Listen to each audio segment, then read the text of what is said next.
Hey everybody, Robert here with Eduardo, and we are talking AI video because it seems to be the topic that everybody is talking about these days, and everybody is asking us if AI is going to take over our business. And my answer has always been, I don't know. Eduardo, do you have any other answer to that question? It won't. It will change our business and will simplify, speed up, make cheaper and more accessible tasks that used to require a lot of expertise.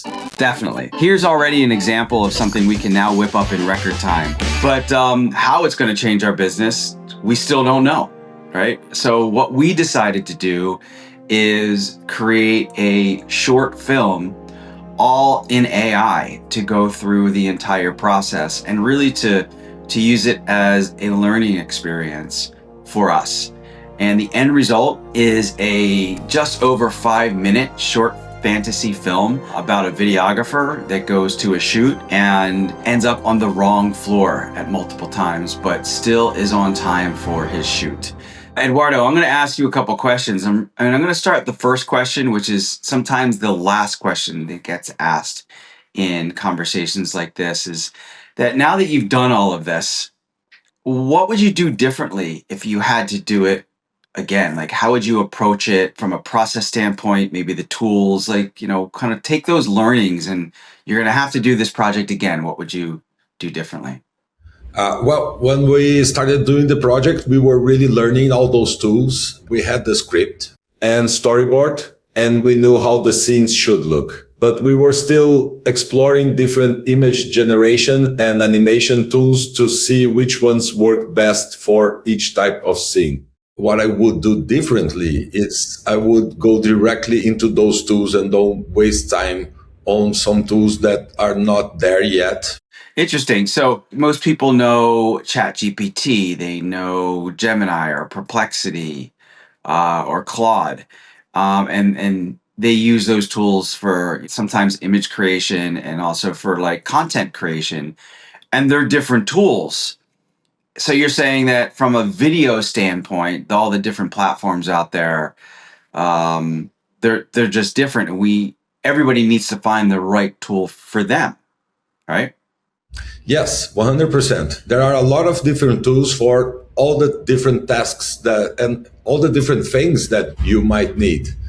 And there are new tools coming out every day. So when we decided to make the movie, we had a vision in our head and we wanted to achieve something. So we had to search for the tools that would give us the result that we wanted. What we did was test one scene by using the same image prompt across 5 different AI tools. You would assume that all the images would be exactly the same, but that's not what happened. In each different tool, we got a different result. The variation in style and quality was huge. And from that, we found out which tool would be better for each scene.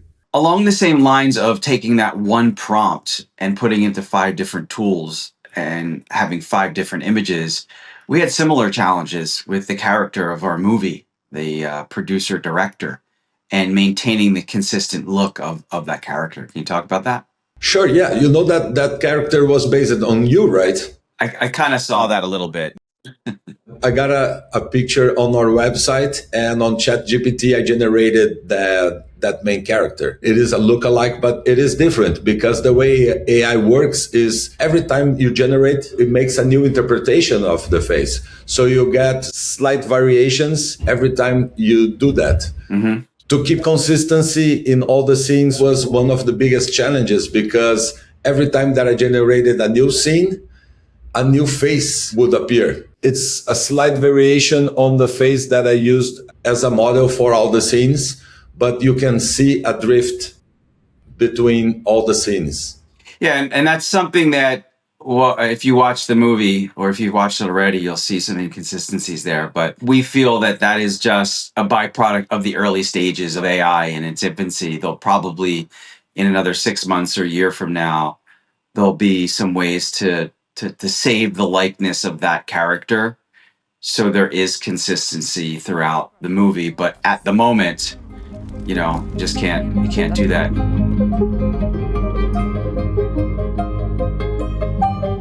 Talk about the backpack scene and how the challenge of that scene and what AI gave us and what we could or could not do with that. At that scene, actually, there was a different thing that should happen to show a little bit that the reality was about to bend. And I was generating that scene, and the videographer is coming in with a backpack. When he passes by the security guy, suddenly the backpack appeared on the security guy's back. And I tried generating that 100 times, and I would get a different variation of the scene, but the scene that I actually wanted was not really happening. We adopted our approach based on the reality of what AI was giving us and highlighted the backpack with the song and even a little trace around it. Some sound effects as well, yeah. Yeah, some sound effects to give viewers the sense that something strange is about to happen. Mm-hmm. We used an AI tool driven by probability, capable of producing infinite variations. Gotcha. That became a metaphor for the limitless possibilities our main character faces. Wow. The backpack scene was something that really happened because of AI, because the way AI works. It's funny, I tell people that 100% of the time we have a plan going into video. And 100% of the time, 100% of the plan, 100% never happens. And this is a kind of a funny thing, is because we're not out shooting it, but, we're actually just getting stuff back.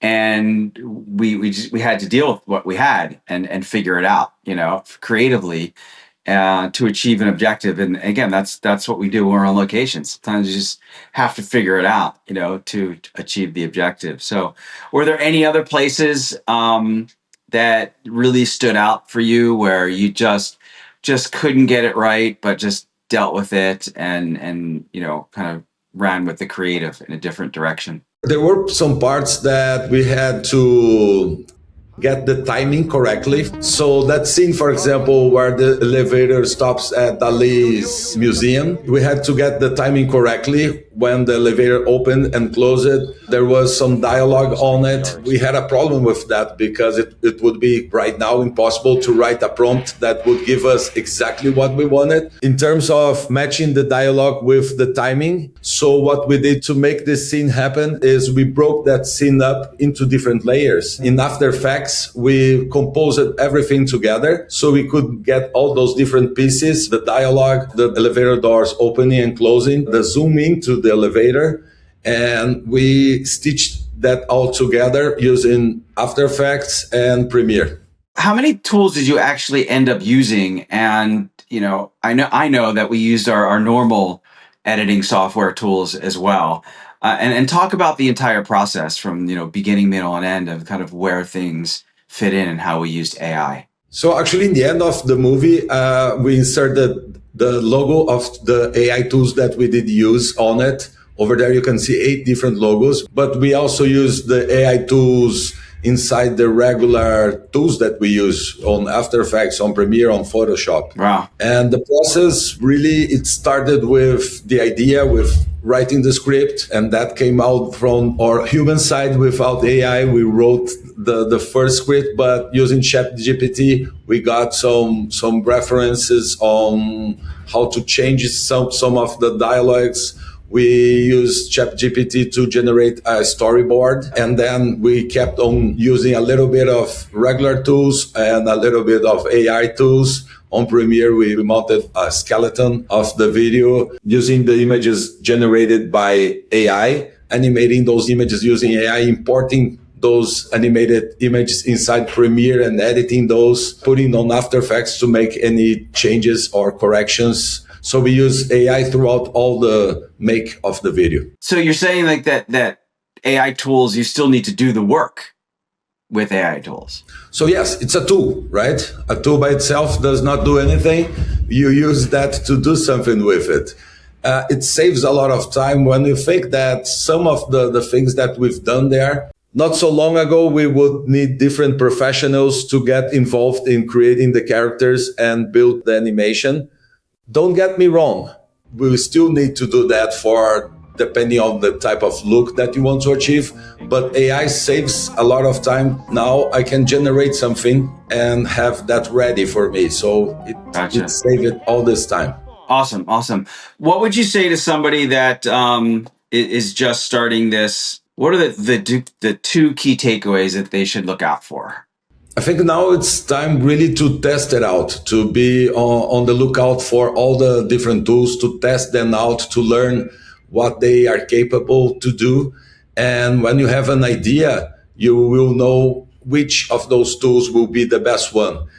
But you really need to be on the lookout, because every day new tools are appearing. Every day there is a new update to the tools that we are already using. Yeah. So it's really time to be studying and learning about those tools. So if I heard you correctly, the best advice would be that there's no quick way. Go out and get the experience, pick a tool or two, and just learn them.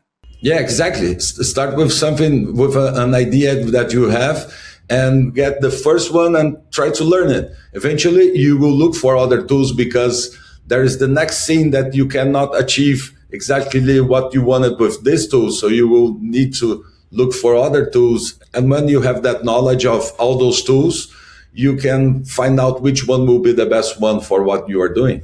Yep. Cool. Well, we'll end on that note, and check out The Wrong Floor. It's on our website, multivisioncreative.com. It's on our MultiVision digital website as well, and it's on our YouTube channel.